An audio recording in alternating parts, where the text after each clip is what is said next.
Hello all. So after selecting your optional paper, the next part is getting familiar with your syllabus.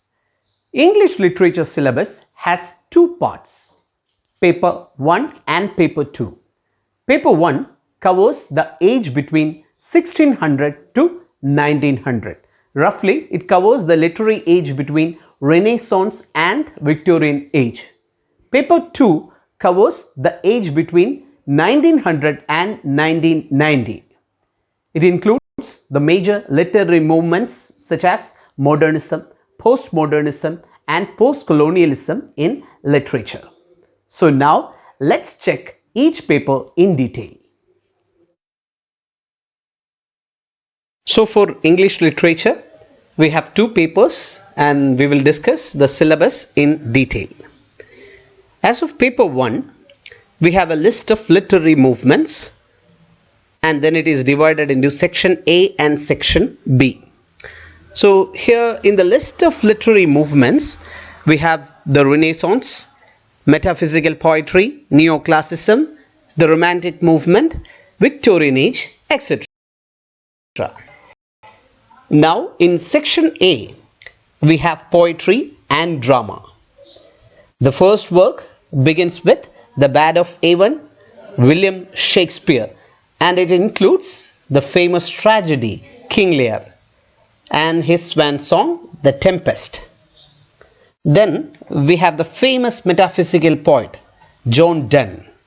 Here we have his 5 poems to study. Then moving on to the epic work, that is Paradise Lost, written by John Milton. The epic work consists of 12 books and here we have select 4 books to study, that is book 1, book 2, book 4 and book 9. And after the epic comes the mock epic, The Rape of the Lock by Alexander Pope. Then comes the nature poet William Wordsworth from Romantic age.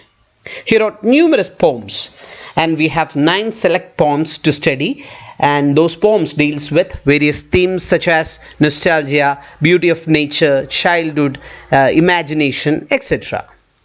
And after the Romantic age then comes the Victorian poet Alfred Lord Tennyson, and in our syllabus we have his famous elegy In Memoriam, written in memory of his friend Arthur Henry Hallam. And the final portion of section A is Henrik Ibsen's domestic play A Doll's House. And here ends section A of paper 1. Now let's move on to section B of the same paper. It consists of 7 novels from different ages, starting from 1600 to 1900. And it starts with the satire of Swift, The Gulliver's Travels, where we can read and enjoy the beautiful little world of Lilliputs and the giants, the horses and Gulliver himself. After the satire comes Jane Austen's romantic novel Pride and Prejudice. Then comes Henry Fielding's Tom Jones, Charles Dickens' Hard Times, George Eliot's The Mill on the Floors. Both these works depict the social changes happening in Victorian age. Then we have Thomas Hardy, who is actually famous for his Wessex novels, and his work Tess of the D'Urberville is included in the syllabus. In our syllabus we have Tess of the D'Urbervilles. And the final portion of section B is the adventurous novel by Mark Twain, The Adventures of Huckleberry Finn. So that's the syllabus prescribed for paper 1. And now moving on to paper 2. Paper 2 deals with modernism, postmodernism, Indian writings in English, post-colonialism, etc. Like paper 1, paper 2 is also divided into 2 sections, section A and section B. The part of section A consists of poems and drama. In the poetry section, we have select poems of W.B. Yeats, then the select poems of T.S. Eliot, It includes 3 poems of T.S. Eliot, 10 poems of W.H. Auden, 6 poems of Philip Larkin, 6 poems of the Indian writer A.K. Ramanujan, and other than poetry, we have 2 dramas in this section, which includes John Osborne's Look Back in Anger, a work which actually spawned the term Angry Young Man movement, and Samuel Beckett's famous absurd drama Waiting for Godot.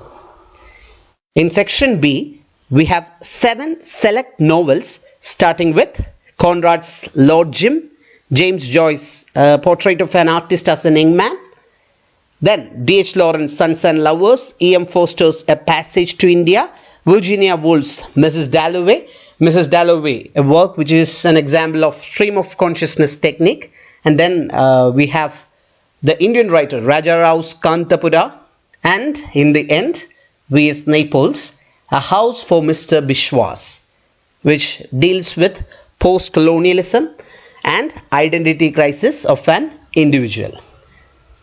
And this is the detailed syllabus for English Literature Mains Examination, and there's a particular end and beginning for your syllabus. That is the greatest advantage of taking English Literature as your optional paper.